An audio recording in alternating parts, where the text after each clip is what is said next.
Hey guys, तो आज मैं एक्सप्लेन कर रहे हूँ Pluto the series episode 4 part 2 को। तो पहले सीन में है हमें पेंग को दिखाया जाता है उसकी गर्लफ्रेंड के साथ, जो कि लेडी पुलिस ऑफिसर भी है। दोनों एक साथ थे। तभी हमें पता चलता है पेंग को अपनी गर्लफ्रेंड से कुछ ज़्यादा लगाव अब नहीं रहा और वो थोड़ी सी इग्नोर करने की उसको कोशिश कर रही है, लेकिन उसकी गर्लफ्रेंड अब भी उससे प्यार करती है। आखिरकार पेंग उससे कहती है तुम बाहर जाओ और कुछ खाने के लिए लेके आओ। पेंग अपने बेड से उठकर किसी को कॉल करने ही वाली थी, तभी वहाँ पर ओन आ जाते हैं और अगले सीन में हमें दिखाया जाता है जहाँ पर पेंग की गर्लफ्रेंड यानी कि वो लेडी पुलिस ऑफिसर खाने के स्टॉल पे पहुँचता है और वो जो खरीदना चाहती थी वो ख़त्म हो चुका था।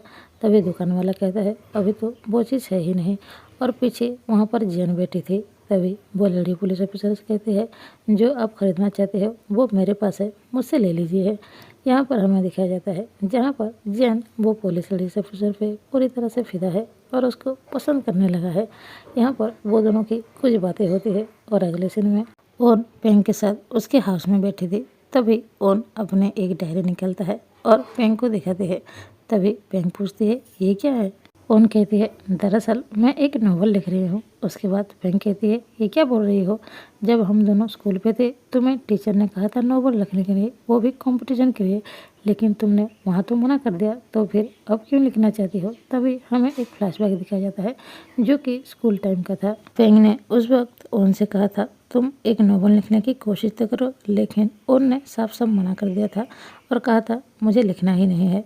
सीन प्रेजेंट टाइम में शिफ्ट होता है जहाँ पर ओन कह रही होती है मुझे कभी नहीं लगा था कि मैं फिर से नॉवल लिखना स्टार्ट करूँगी, लेकिन अब देखो मुझे नॉवल लिखना अच्छा लग रहा है। उसके बाद पेंग कहती है तुम्हारी लाइफ तो धीरे धीरे ठीक हो रही है। उसके बाद ओन भी कहती है दरअसल हमें वही करना चाहिए जो कि हमारे दिल को खुशी देता है, और तुम्हें तो पता है मुझे क्या अच्छा लगता है। तभी पेंग कहती है और इसीलिए तुमने नॉवल लिखना शुरू किया है ना। उसके बाद ओन कहती है तुम मुझे क्या प्लीज़ ये पढ़कर बता सकते हो कि ये किस तरह का है और अच्छा लग रहा है या नहीं। तभी पेंग भी बताती है हाँ मैं ज़रूर पढ़ के बताऊंगी कि ये कैसा है। तभी पेंग रोते हुए कहती है अब तुम्हें मैं बहुत ही ज़्यादा अच्छी लगने लगी है ना, लड़कियां तो तुम्हें पसंद नहीं थी तो अब कैसे पसंद कर रही हो। जब मैंने तुम्हें कहा था मैं तुम्हें लाइक करती हूँ तो तुमने मुझे साफ साफ मना कर दिया था और तुमने कौशल के साथ डेटिंग करना शुरू कर दिया था।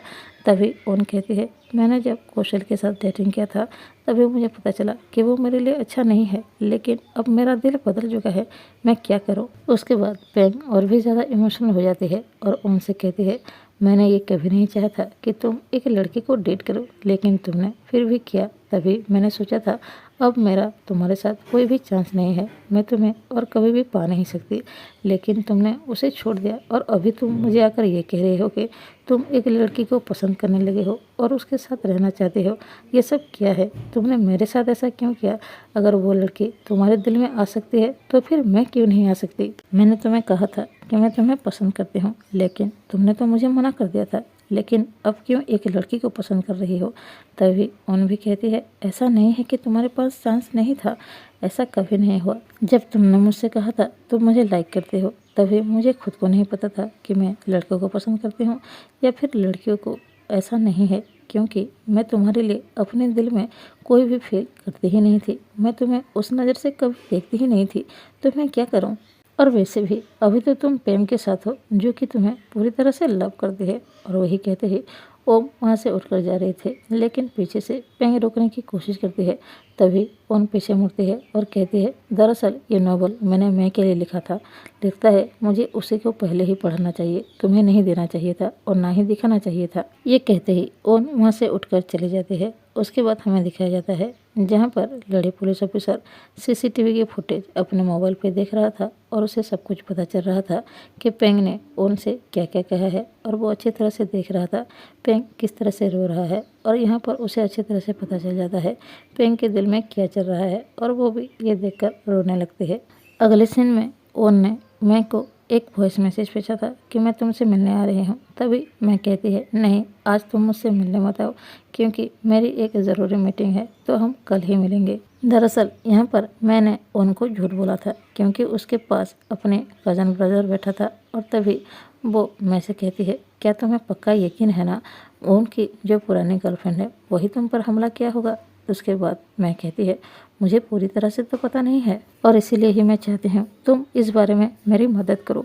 मैं नहीं चाहती किसी को शक के बेसिस पर मैं किसी को दोषी ठहराऊं। मैं चाहती हूँ मेरे पास पुख्ता सबूत हो। तभी मैं का ब्रदर कहता है, अगर तुम जैसा सोच रही हो वैसा ही सच में हुआ तो क्या करोगी। तभी हमें एक फ्लैशबैक दिखाया जाता है जो कि 2023 का था, जहाँ पर मैं पूरी तरह से ठीक थी, अंधी नहीं हुई थी और वो केस लड़ रही थी एक आदमी की, जो कि किसी आदमी को शायद गाड़ी से उड़ा दिया था और मैं उसे ये साबित करने की कोशिश कर रही थी कि वो नशे में था और तभी उससे गलती हो गई। दरअसल हमें यहाँ पर ये पता चलता है मैं जिसके केस लड़ रही थी वो आदमी एक औरत को ब्लैकमेल कर रहा था और उसे मारने की कोशिश कर रहा था और मैं उस औरत को बचाने के चक्कर में ही उस आदमी की हेल्प कर रहा था और उसे इस केस से बचाने की कोशिश कर रहा था। आखिरकार मैं इस केस को जीत लेती है और तभी वो आदमी भी मैसेज करके कहता है अब मैं उस औरत को परेशान नहीं करूँगा और तुम दोनों को अकेला छोड़ दूँगे। और यहाँ पर हमें ये भी अच्छी तरह से पता चल जाता है मैं किसी भी औरत के लिए प्रोटेक्ट करने के लिए कुछ भी कर सकती है और इसीलिए ही वो ये केस लड़ रही थी।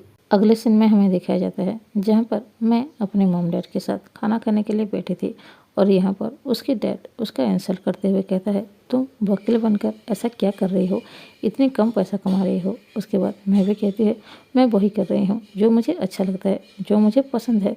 तभी उसका डैड कहता है तुम मेरी नाम मिट्टी पे मिटा ले रही हो, तुम्हें पता है ना, यहाँ पर सबको पता है तुम मेरी बेटी हो फिर भी इस तरह के काम करती हो।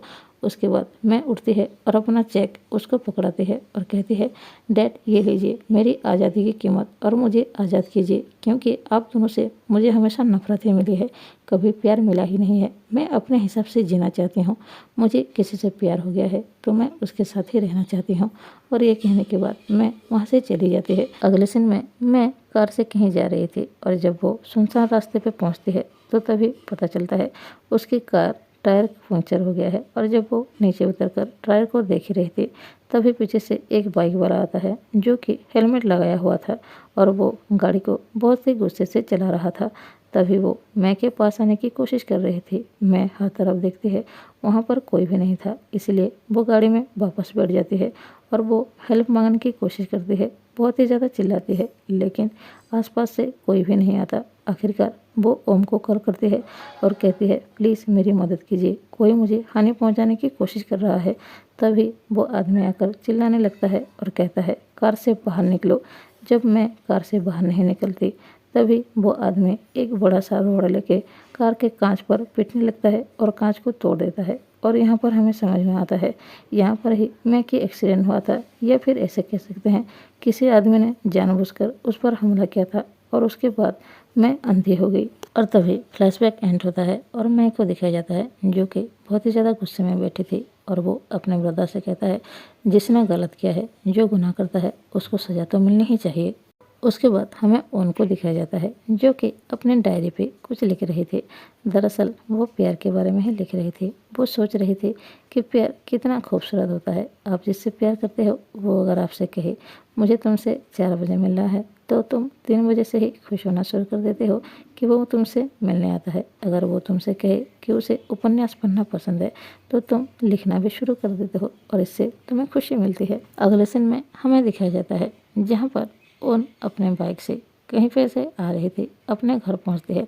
तभी हमें दिखाया जाता है स्टोर पर उसकी दादी किसी आदमी के साथ किसी वजह से लड़ रही थे।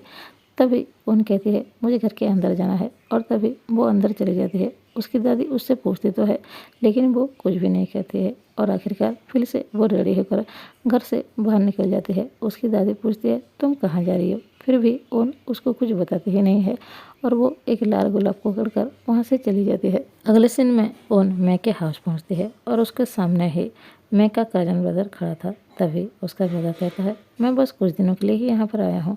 तभी ओन पूछती है मैं कहाँ है, तो तभी वो लड़का भी कहता है और अंदर देखो। तभी ओन और वो लड़का साथ में अंदर देखते हैं जहाँ पर एक लड़की मैं को गुलाब दे रही थी और उसको हक कर रही थी। ये देखने के बाद ओन को थोड़ी सी जलन महसूस होती है। तभी वो उस लड़के से पूछता है ये कौन है, तो मैं का ब्रदर भी बताता है दरअसल ये लड़की मैं की एक्स गर्लफ्रेंड है जो कि बहुत ही ज़्यादा पसंद करती थी मैं को और मैं की भी ये फेवरेट गर्लफ्रेंड में से थी। तभी ये बात सुनकर उनको थोड़ी सी सेल महसूस होती है, क्योंकि वो जो गुलाब लाई थी उसे नहीं लगता कि अब वो उसे महक दे पाएगी। और यहाँ पर ही ये एपिसोड एंड होता है।